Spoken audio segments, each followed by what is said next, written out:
Hi students, this is KNVV Satyanarayana, Director Tirumala Visakhapatnam. I will teach chemistry to you. So in gaseous state, up to ideal gas equation and kinetic molecular theory of gases was discussed. Now I will take atomic structure. Some topics will be taken by EMR sir and some topics will be taken by myself. So now I am going to start atomic structure.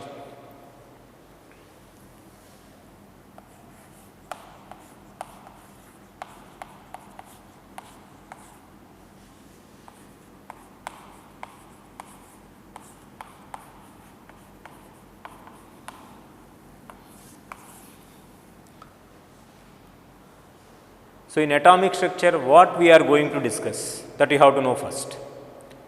First, you have to know the meaning of atom, you have to know the definition of atom, then what are the particles present in the atom and their arrangement. So all this we have to study in atomic structure. So first of all, what is meant by an atom? What is the definition given to an atom? For discussing that, first you have to know what is meant by matter. All of you know that matter is anything which has some mass and occupies some space. For example, this chalk can be considered as matter because it has some mass and it is occupying some volume in space. Not only this chalk, anything, your pen, pencil, eraser, book, all these can be considered as matter because they have some mass and occupy some space. Now, when this matter is divided, say if this chalk is divided into two equal parts, you take one of them, again you divide it, you take one piece of that, you divide it. So, in such a manner, if you make some thousands of divisions, after these thousands of divisions, you may get a very small particle, a tiny particle, further division of which is impossible. That kind of smallest particle is considered as atom by John Dalton. So John Dalton gave a definition for atom, that is smallest indivisible particle of matter is called the atom. But later on, after the discovery of radioactivity and also from Faraday's electrolysis studies, it is known to us that further division of atom is possible. Atom consists of certain number of subatomic particles. Atom is composed of certain small particles. Those small particles present in the atom are considered as subatomic particles. In those subatomic particles, there are many subatomic particles known to us, but main subatomic particles are electron, proton and neutron. These three particles are called fundamental particles of atom. What are the fundamental particles of atom? These are electron, proton and a neutron. This electron, proton and a neutron were discovered in different experiments. Electron was discovered by J.J. Thomson in cathode ray experiment. Proton was discovered by Rutherford in anode ray experiment. Both these cathode ray and anode ray experiments are collectively considered as discharge tube experiments. These details of discharge tube experiments I will explain to you as soon as our regular classes are started, that is in our campus. But now I am giving to you the charge and masses of the fundamental particles only. And one more fundamental particle of atom, that is neutron. That neutron was not discovered in discharge tube experiment, that is discovered by Chadwick in radioactivity disintegration experiment. So these are three fundamental particles, electron, proton and a neutron. Take their charges, masses and charge to mass ratio.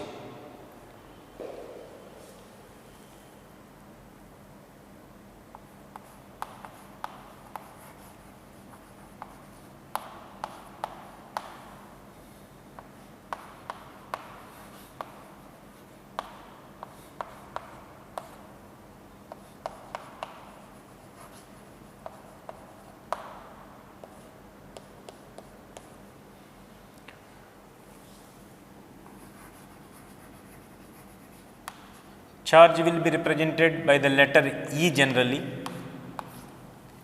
Charge of electron is in SI units 1.602 into 10 power minus 19 coulombs, or in CGS units it is 4.8 into 10 power minus 10 ESU, electrostatic unit.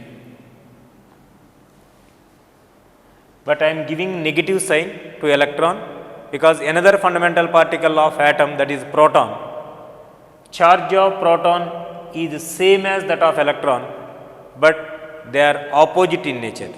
For proton, charge plus is given. So, for electron, charge negative is given, minus 1.602 into 10 power minus 19 coulomb, or minus 4.8 into 10 power minus 10 ESU. Charge of proton is positive with same magnitude, that is 1.602 into 10 power minus 19 coulomb. It is actually considered as 1 unit charge. 1 unit charge is nothing but 1.602 into 10 power minus 19 coulombs, or 4.8 into 10 power minus 10 electrostatic unit.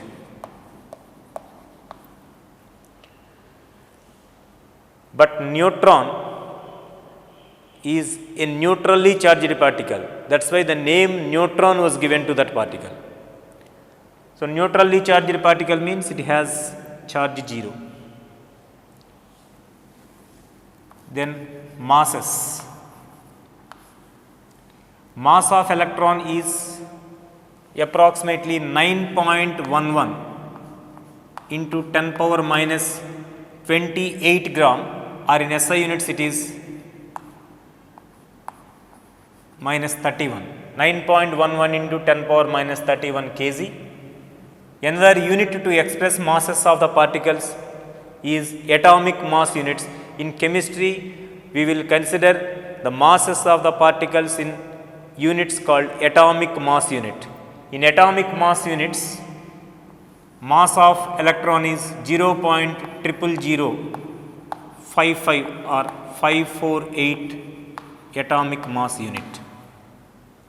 Mass of proton is 1.672 into 10 power minus 28 kg, sorry 27 kg, or it is 1.00727 atomic mass units. As compared to mass of electron, mass of proton is very much high, 0.000548, 1.00727. It is approximately 1836 times heavier as compared to electron. So, mass of proton is equal to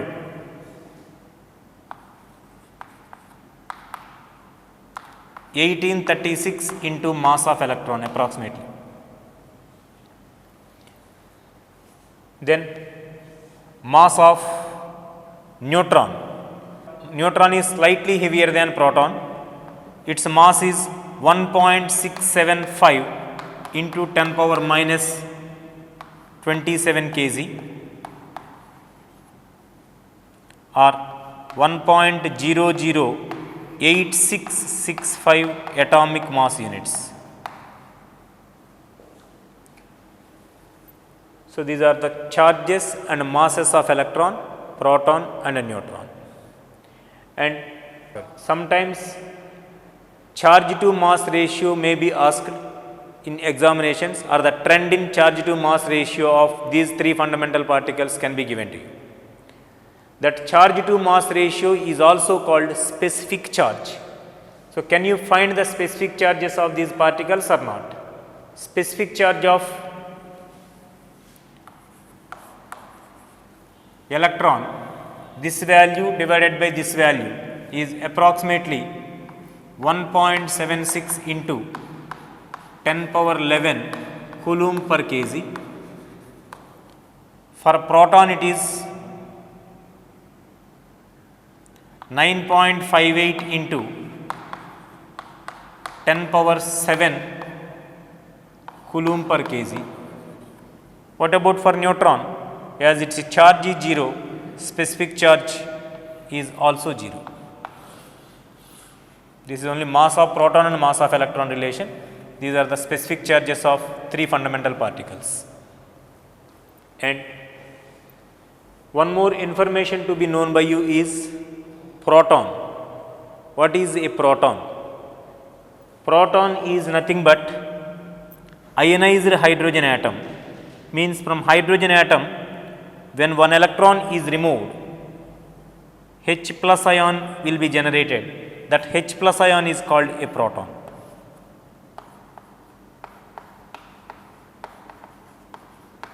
It is not hydrogen atom or it is not hydrogen molecule, it is hydrogen ion. H plus ion is called proton. And one more particle to be known by you is alpha particle. Alpha particle is doubly ionized helium atom, He plus 2 ion. I think all of you know the atomic number of helium, that is equal to 2. A neutral helium atom has 2 electrons and 2 protons. If you remove 2 electrons, He plus 2 ion will be generated. The doubly ionized helium is considered as alpha particle. So, what about the specific charges of electron, proton, neutron and alpha particle? What is the trend in specific charges of electron, proton, neutron and alpha particle? Tell me. Electron E, proton P, neutron N and alpha particle alpha.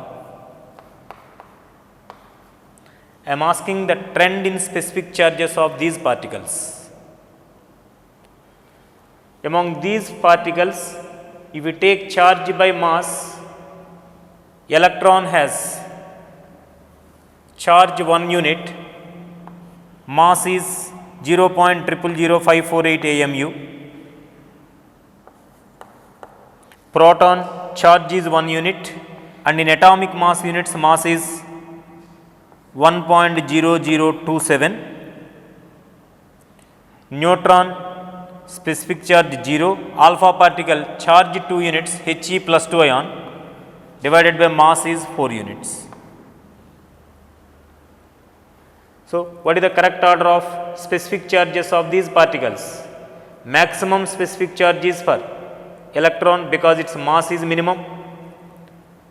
As compared to electron, proton has less specific charge, but as compared to proton, alpha particle has less specific charge. It is 2 by 4 equal to 1 by 2, and of course, neutron has specific charge 0. So, least specific charge is there for neutron, less than. It is half, it is approximately equal to 1, it is more than 1. So, next particle must be alpha particle, after that proton, after that electron. This is the correct order of specific charges of the fundamental particles electron, proton, neutron. In addition to these three, one more particle is given, that is alpha particle, right. So, one more question to you is, what about the variation of specific charge with velocity of the particle? I am repeating the question. If velocity of electron is increasing, whether specific charge of electron increases or decreases or remains same. The relation given is E by m with velocity.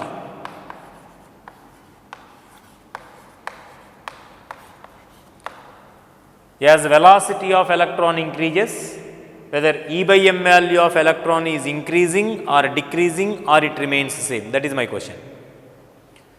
So, most of you may feel that as in specific charge E by m, there is no velocity term at all. So, E by m value may be independent of velocity of the particle. So, E by m value is no way related to velocity of electron, but with increase in velocity of a particle, its mass will vary. When a particle is at rest and when a particle is moving with some velocity, their masses are not same. If rest mass of the particle is some m naught,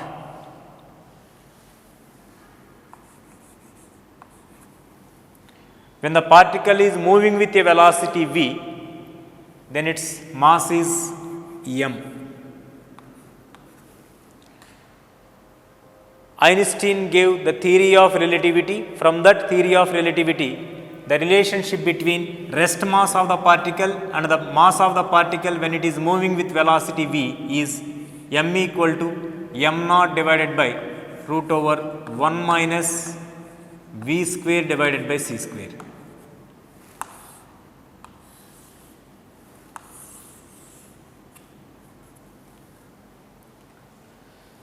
So, here m naught is the mass of the particle when it is at rest, c is velocity of light which is a constant value, that is 3 into 10 power 8 meter per second,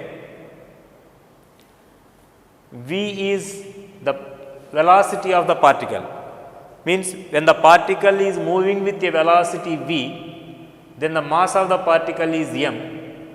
M naught is the mass of the particle when it is at rest. The relationship is this one, m equal to m naught divided by root over 1 minus v square by c square. Now, as velocity increases, what about the mass of the electron? As c remains constant, m naught remains constant, v relationship with m.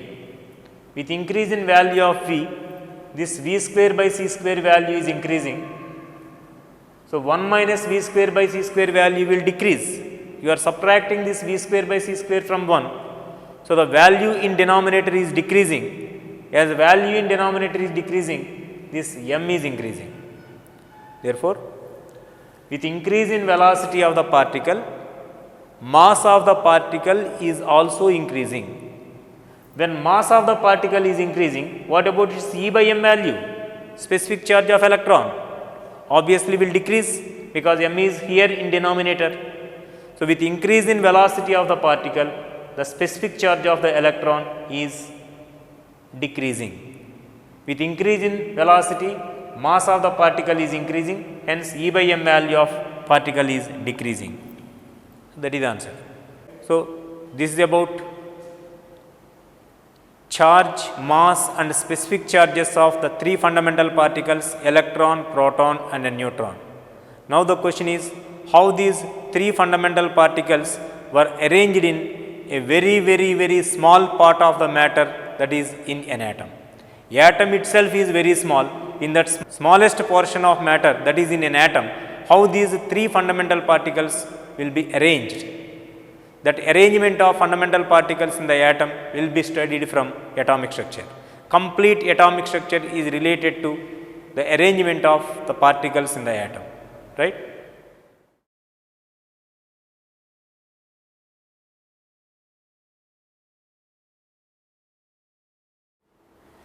Regarding the arrangement of different fundamental particles of atom, from time to time, different scientists gave different theories. The first among them is Thomson's atomic model.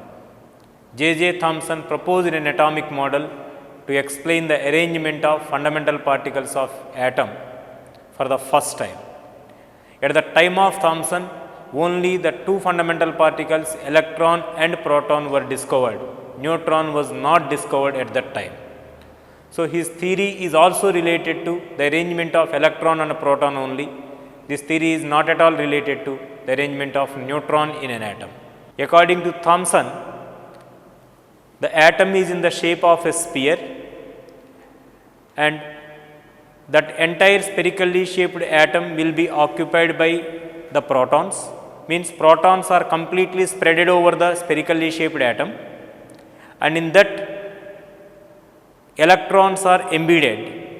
This is very similar to that of a watermelon. Imagine watermelon as an atom that is in spherical shape. Proton of atom is arranged as the red sponge material of watermelon, and electrons are embedded in that mass of protons, just like the seeds of watermelon embedded in the sponge material of it. Hence, this model is also called watermelon model of atom, or it is also called plum pudding model, because it is very similar to that of sponge type cake. In that cake, just like dry seeds or dry fruits are embedded, this model is also called plum pudding model of atom or raisin pudding model of atom. So, these are different names given for Thomson's atomic model, but Thomson's atomic model is unable to explain so many facts. First of all, stability is not completely explained, and also spectra of atoms were not explained. So, later on another theory of atom was proposed, that is by Rutherford, based on alpha ray scattering experiment. So, we have to go for alpha ray scattering experiment proposed by Rutherford first, then we have to go for Rutherford's atomic model.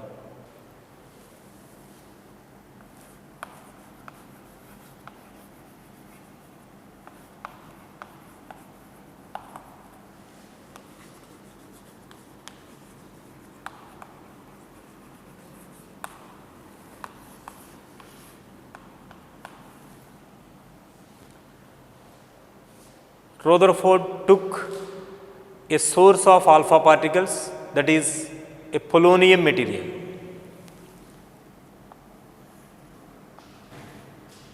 A block of polonium which has the property of releasing alpha particles.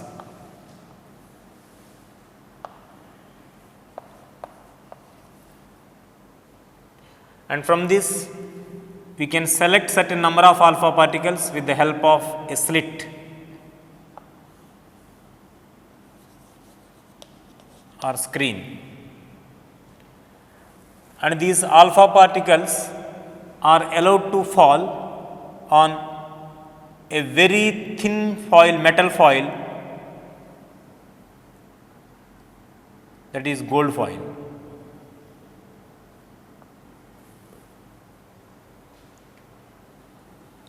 And it will be surrounded by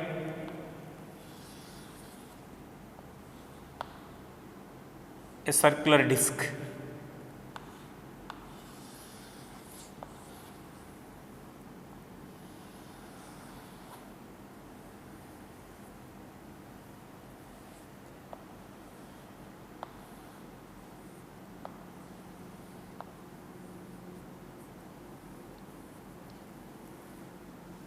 So, this is the rough diagram. This is polonium. It has the property of releasing alpha particles. Out of many alpha particles released by this polonium, some alpha particles can be selected with the help of slit, and these alpha particles are allowed to fall on a very thin gold foil, and this gold foil is surrounded by a circular disc, and it is coated with a zinc sulphide screen also. That zinc sulphide screen has the property of giving sparks whenever an alpha particle touches it.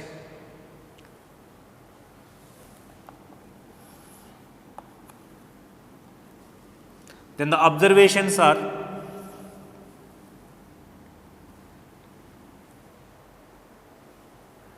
you take those observations one by one.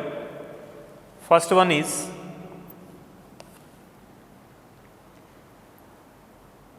many alpha particles are causing scintillations on zinc sulphide screen almost at the same point. But some alpha particles are making scintillations at some angle.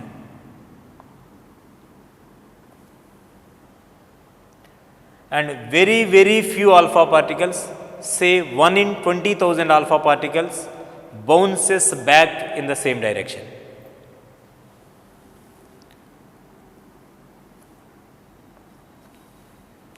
So, these are the three observations made by Rutherford.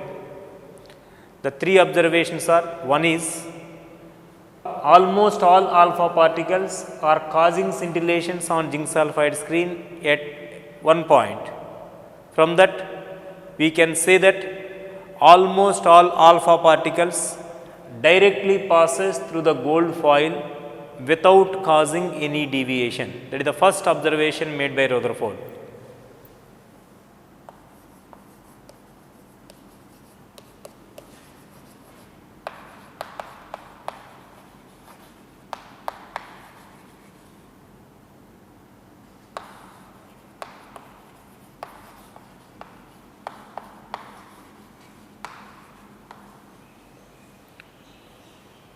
And second observation made by Rutherford is some alpha particles, few alpha particles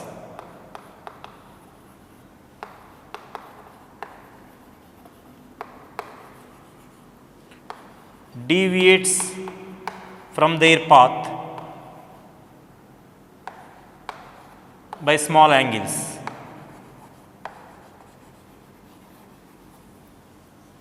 And very few alpha particles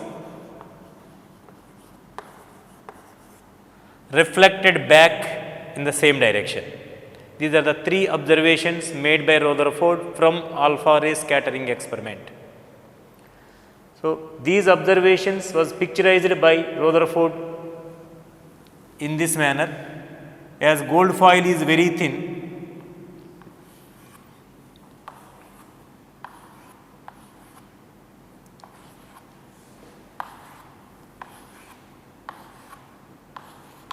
these are some number of atoms of gold. Now, his visualization or his picturization is all alpha particles are passing through the gold foil without any deviation, like this. So, these are gold atoms. Through these gold atoms, all alpha particles are directly passing without causing any deviation. So, if you assume a single atom, through this atom almost all alpha particles are directly passing.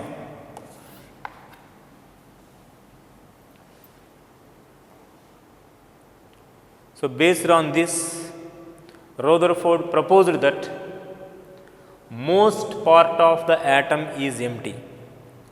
Actually, Thomson's idea is complete portion of the atom will be occupied by the proton. Just like the red sponge material of watermelon, the protons are completely spreaded over the atom. Means there is no empty space in the atom. So, according to Thomson, there is no empty space in the atom. Proton is completely spreaded throughout the atom. But there is a contradiction from Rutherford's experiment, that is, as almost all alpha particles are directly passing through this gold foil, means directly passing through the atom, means most part of the atom is empty. So, that is one point proposed by Rutherford from alpha ray scattering experiment. Another one is, as few alpha particles deviates by some angle,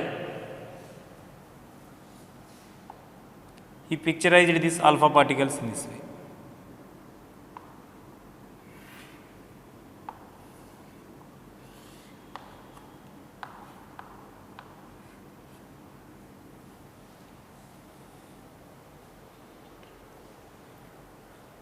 We know that alpha particle is doubly ionized helium atom and it has 2 units positive charge. As this positively charged particle is deviated by some angle and it is repelled by some charge. So, up to this portion of atom or up to certain portion of matter, alpha particles directly passed, but from a particular point they are deviated by some angle, they are repelled by some mass. So, which kind of particle will be repelled by the alpha particle, or which particle is able to repel a positively charged particle?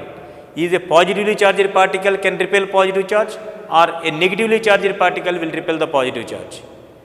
Like charges always repel each other, unlike charges always attract each other. So from that he concluded that, Rutherford concluded that, as some alpha particles are repelled by some charge of the atom, that charge must be obviously a positive charge. From that he proposed another point, that is, the entire positive charge of the atom is situated at the center, called the nucleus.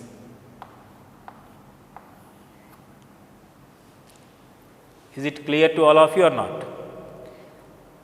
I am repeating it. As alpha particles are carrying 2 units positive charge, that positively charged alpha particles are repelled by some charge. Therefore, that charge must be a positive charge, because positive will repel positive. So, Rutherford's idea is, the complete positive charge of the atom is situated at the center, and that center he called the nucleus.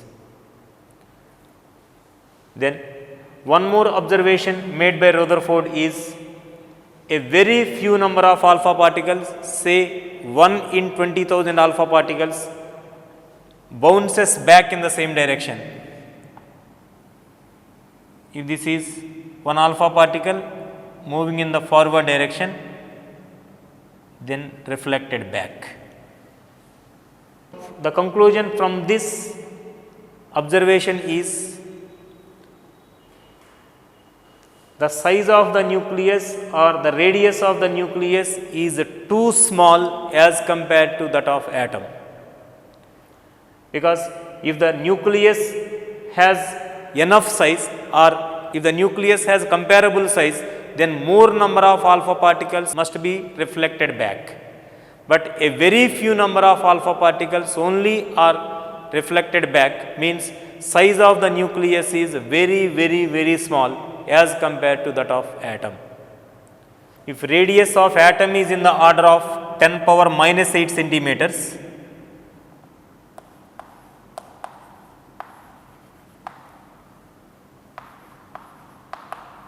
radius of nucleus is in the order of 10 power minus 13 centimeters.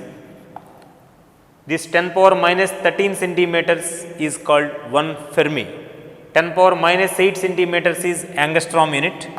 So, radius of atom is in the order of angstrom units, whereas radius of nucleus is in the order of Fermi, that is 10 power minus 13 centimeters or 10 power minus 15 meters.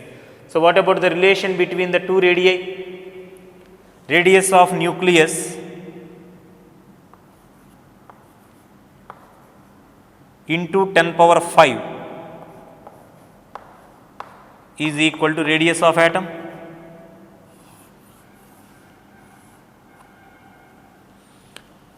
Ten power minus 13 into 10 power 5, that is 10 power minus 8 centimeters. This is the relation between radius of atom and radius of nucleus approximately.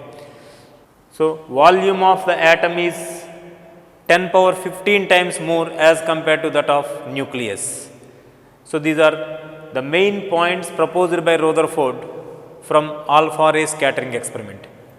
I am repeating all these postulates as well as the observations made by Rutherford.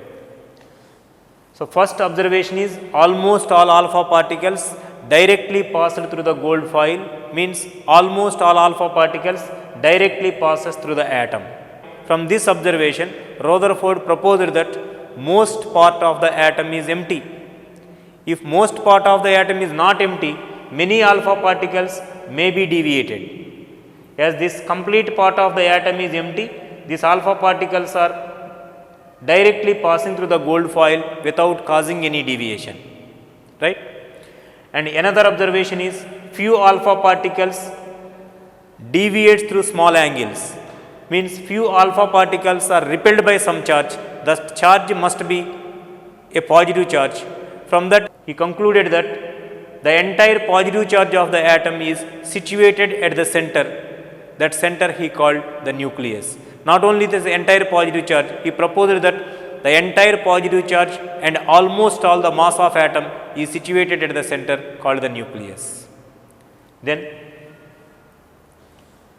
as very few number of alpha particles reflected back in the same direction, he concluded that radius of the nucleus is very small as compared to that of atom. So, these are the main points proposed by Rutherford. For these three postulates given by Rutherford, there is experimental background. Based on the experimental observation only, he proposed these points. Then what about electron? Till now we discussed only the position of protons. The entire positive charge is present at the center means which particles are carrying the positive charge in the atom. Those are only protons, means all protons are present in the nucleus of atom. All protons are present at the center of the atom. So, Rutherford considered only protons in the atom. And at the time of Rutherford, no neutron was discovered. So, we have to think about electrons. What about the position of electron? Rutherford assumed that. Now, he made an assumption. Rutherford assumed that the electrons revolve around the nucleus just like the planets do around sun. So, this is the assumption given by Rutherford. So, these are the main points of Rutherford's atomic model. One is most part of the atom is empty. The entire positive charge and almost all the mass of atom is situated at the center called the nucleus. Radius of the nucleus is too small as compared to that of atom. Then electrons revolve around the nucleus just like the planets revolve around the sun. These are the main postulates given by Rutherford. Now, one more point proposed by Rutherford is how this electron and neutron are binded. Between positively charged nucleus and a negatively charged electron, always there exists an electrostatic force of attraction. That electrostatic force of attraction is Coulombic electrostatic force. That Coulombic electrostatic force of attraction is, if Q1 and Q2 are two charges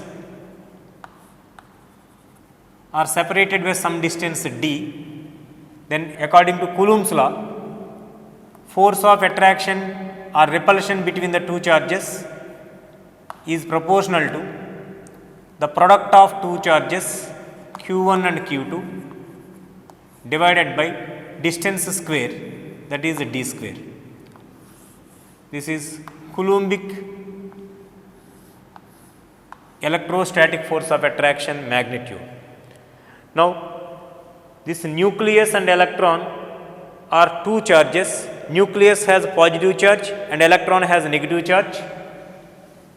If E is charge of nucleus and minus E is the charge of electron, if these two are separated by distance r, that is radius of the atom, then force of attraction between them F is proportional to product of two charges Q1 and Q2, that is plus E into minus E divided by distance square, that is r square. F is proportional to plus E into minus E divided by r square, or if you want to remove this proportionality term, you have to write F is equal to some constant of proportionality k into minus E square divided by r square. That is force of attraction between the nucleus and electron. Right? So, these are the main points of Rutherford's atomic model. Most part of the atom is empty. The entire positive charge and almost all the mass of atom is situated at the center called the nucleus.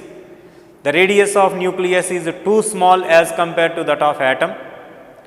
Electrons revolve around the nucleus just like the planets do around sun. Hence, this model is also called planetary model of atom. And electron and a nucleus are binded by Coulombic electrostatic force of attraction, that is F is equal to some constant of proportionality k into E into minus E divided by r square.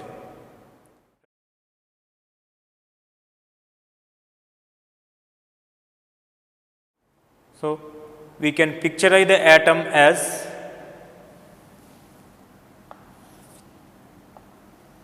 whatever the point or postulate proposed by Thomson is now also we are accepting, that is shape of the atom is spherical. In this spherically shaped atom,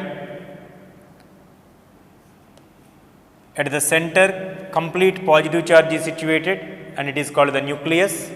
Around this nucleus electron is revolving. The distance between the nucleus and electron is nothing but radius of atom, that is r. So, there exists electrostatic force of attraction between this nucleus and electron, that is Coulombic electrostatic force of attraction. Then what about neutron? Actually, at the time of Rutherford, neutron was not discovered, but after the discovery of neutron, we have to say that neutron is also present in the nucleus of atom, because Rutherford's idea is the entire positive charge as well as almost all the mass of atom, means except electron, the remaining mass of atom is situated at the center, that is the nucleus. So, both protons as well as neutrons are present at the center of the atom, that is the nucleus. So, both neutrons and protons, nucleus has protons and neutrons.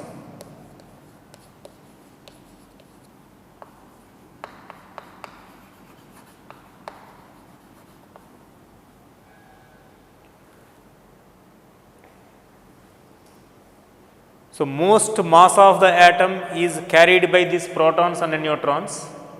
Electron mass is too small as compared to protons and neutrons.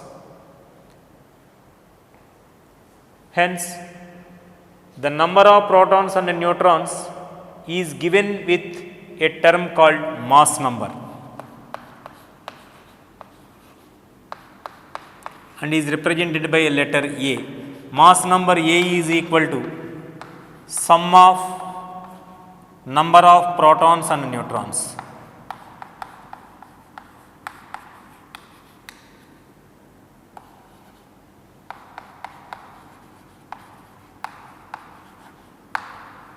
So, mass number A is equal to number of protons is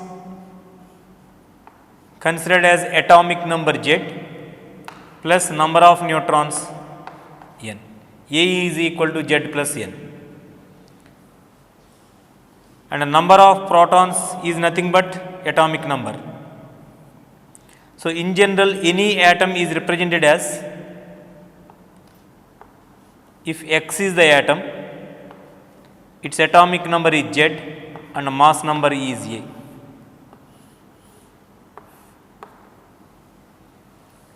This Z is number of protons present in the nucleus of atom and A is sum of the number of neutrons and protons present in the nucleus.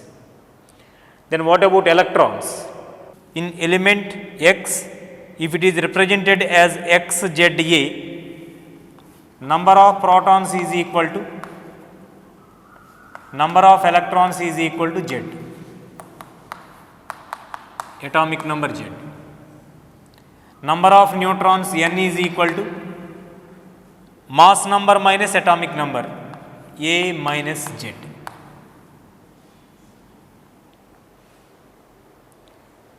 Right? If you remove an electron from atom, then what kind of species will be generated?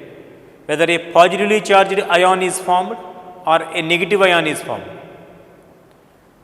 We know that electron carries 1 unit negative charge and proton carries 1 unit positive charge. For example, I am taking sodium atom. Sodium has atomic number 11 and mass number 23.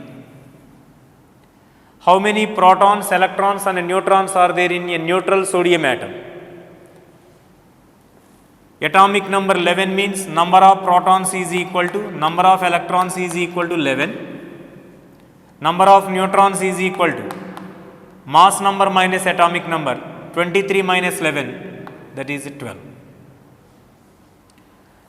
Now the question is, if you remove an electron from an atom, means out of 11 electrons we are removing 1 electron. Now the number of electrons will be 10 and the number of protons is equal to 11. In a neutral atom, electrons number is same as protons number. So 11 electrons and 11 protons. That's why atom as a whole is neutral. Charges of number of positive charges is equal to number of negative charges, hence atom is neutral. From that you are removing one negatively charged particle. If one negatively charged particle is removed, now the number of protons equal to 11, electrons is equal to only 10. So what kind of charge will be carried by that atom? That is, one extra positive charge is present. That's why it is represented as Na plus now. So whenever an electron is removed from an atom, as negatively charged particle is removed, the species generated has a positive charge, 1 unit positive charge.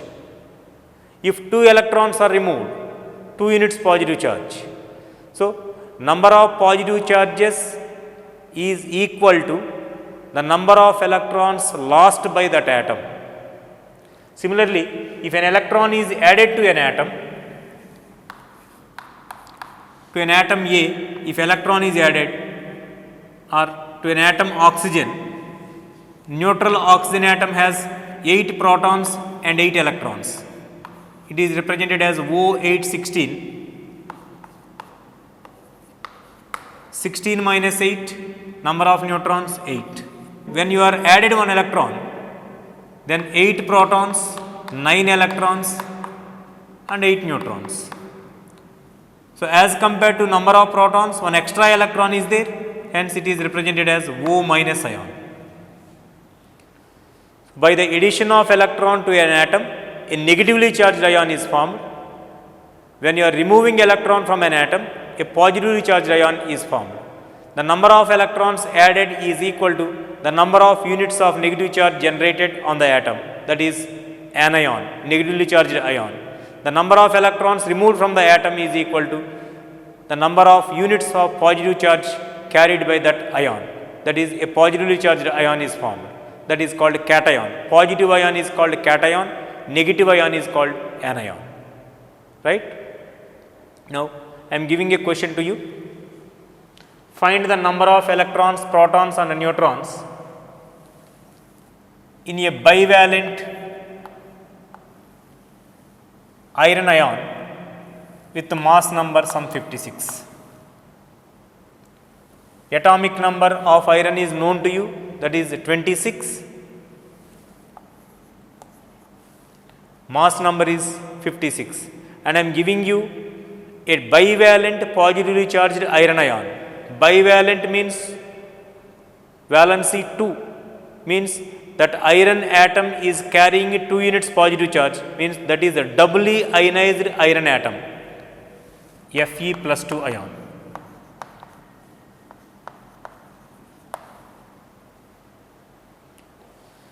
Actually, neutral iron atom has 26 protons and 26 electrons also, because its atomic number is 26.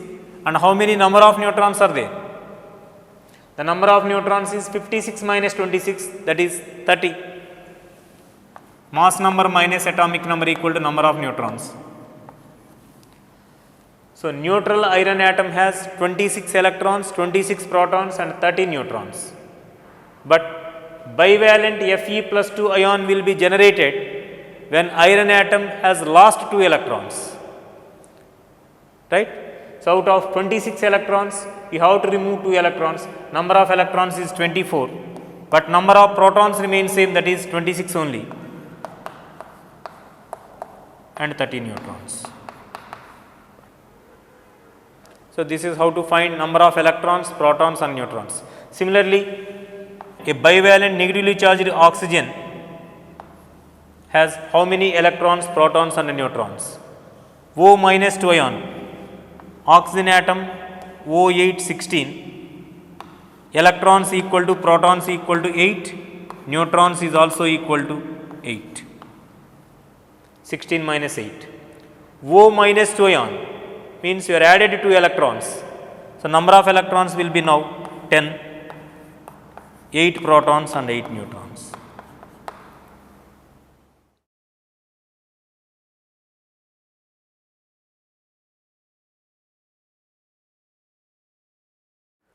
So, atomic number is the number of protons and that is number of electrons in case of neutral atom, and mass number is the sum of neutrons and protons present in the nucleus of atom.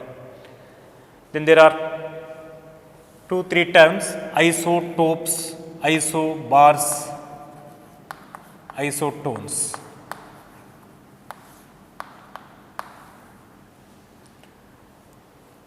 Isotopes are the atoms with same atomic number but different mass numbers. Atomic number is same, mass numbers are different. For example, hydrogen. Hydrogen has 3 isotopes. These are represented as 1H1, 1H2 and 1H3. 1H1 is normal hydrogen, 1H2 is deuterium, is represented by the letter D, and 1H3 is heaviest isotope of hydrogen, that is tritium, T. So, all these 3 isotopes have the same atomic number, means the number of protons is same, the number of electrons is also same, but they have different number of neutrons. Electrons number equal to protons number equal to 1 each,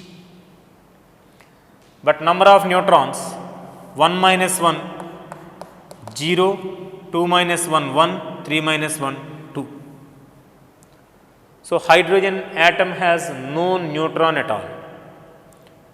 Deuterium has 1 neutron, whereas tritium has 2 neutrons. These are isotopes of hydrogen. Similarly, oxygen has isotopes O815, O816,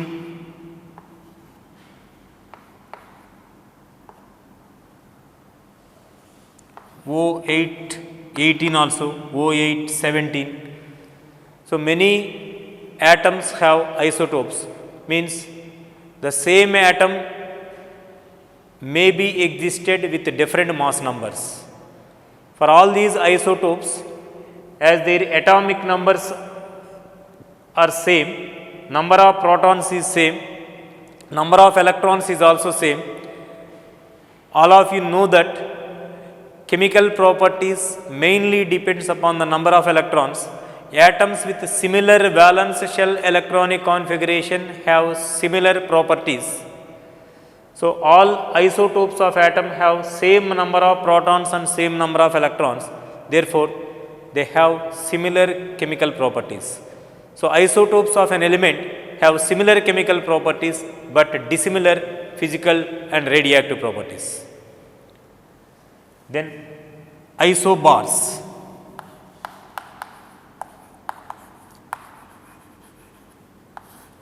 Iso means same. Isotopes are the atoms with same atomic number. Isobars are the atoms with same mass number. For example, carbon 14 isotope and nitrogen 14. Carbon has atomic number 6, nitrogen has atomic number 7. So, these two have different atomic numbers, their properties are no doubt different, chemical properties different, mass numbers are same 14 and 14. So, isobars have different atomic numbers, number of protons different, number of electrons different. What about number of neutrons? That is also different. 14 minus 6, 8, 14 minus 7, 7. So, electrons, protons and neutrons, all these are different in their number. One more term is isotone.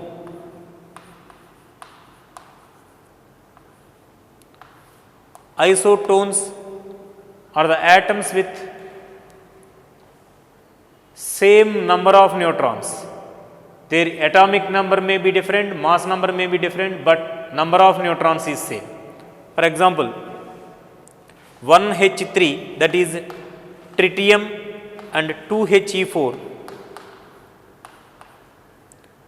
Number of neutrons here is 3 minus 1 equal to 2 and 4 minus 2 equal to 2. They have different atomic numbers 1 and 2, different mass numbers 3 and 4, but their number of neutrons is same. This kind of atoms are considered as isotones. So, isotopes are the atoms with the same atomic number but different mass numbers. Isobars are the atoms with same mass number but different atomic numbers. Isotones are the atoms with different atomic numbers and mass numbers but with same number of neutrons. And if the atoms or ions have same number of electrons, those are called isoelectronics. For example, O minus 2 ion, N minus 3 ion, neon atom.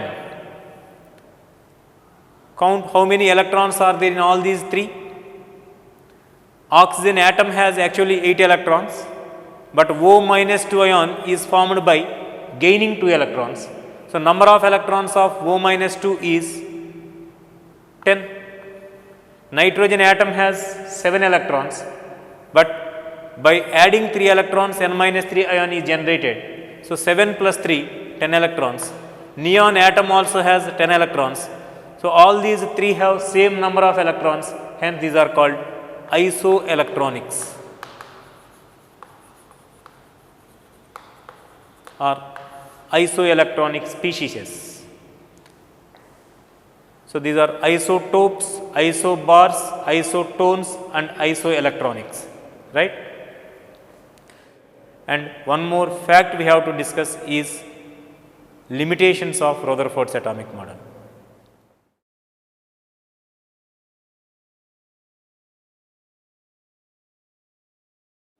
So, limitations or defects of Rutherford's atomic model.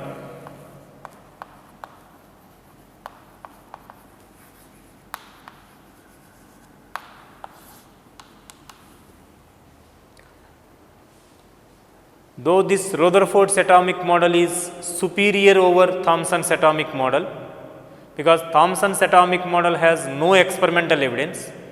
Simply Thomson proposed an atomic model, he assumed a model, but based on experimentation Rutherford proposed the theory. For all the 3 points proposed by Rutherford, there is experimental background. Most part of the atom is empty, almost all the mass of the atom and entire positive charge is present at the center called the nucleus. For that also experimental evidence is there. Similarly, radius of the nucleus is too small as compared to that of atom. For all these 3 points, there is experimental support, there is experimental evidence. But one assumption made by Rutherford is electrons revolve around the nucleus just like the planets do around sun. In fact, there is an error. Whenever a charged particle is revolving another charged particle, the revolving particle must radiate energy continuously. So, as electron, according to Rutherford, as electron is revolving around the nucleus, it must radiate energy continuously, it must release energy continuously. When the electron is losing energy continuously, it must come closer and closer towards the nucleus and finally should fall into the nucleus through a spiral path. So, it must rotate around the nucleus like this. So, it should come closer and closer towards the nucleus, finally should fall into the nucleus. But it is not happening. If electron falls into the nucleus, atom must be collapsed, atom must not be stable at all, but atoms are stable, atoms are not collapsing, atoms are existing, nature is existing, matter is existing. That is why this assumption made by Rutherford is an error, erroneous assumption. And one more defect is, if electron is radiating energy continuously, if you scan the spectrum just like a photo, imagine spectrum as photo of the atom at this stage. We are going to discuss this atomic spectrum in later stages of atomic structure only. If any body radiates energy continuously, its spectrum must be a continuous one without any gaps. You have to get this kind of spectrum. But actually atoms are giving discontinuous spectrum. Between one line and another line there is clear gap. That kind of spectrum is called a discontinuous spectrum. This kind of spectrum is called a continuous spectrum. If Rutherford's idea is correct, the atomic spectrum must be a continuous one, but practically we are getting a discontinuous spectrum. That is one more limitation of Rutherford's atomic model. These are the main defects of Rutherford's atomic model. The defects are, one is this Rutherford's atomic model is against to Maxwell's electrodynamics. According to Maxwell's electrodynamics, when electron is revolving around the nucleus, it must radiate energy continuously. It must fall into the nucleus through a spiral path. Means atom must be collapsed, but atoms are stable. And one more defect is, if the electron is radiating energy continuously, atomic spectrum must be a continuous one, but it is discontinuous spectrum.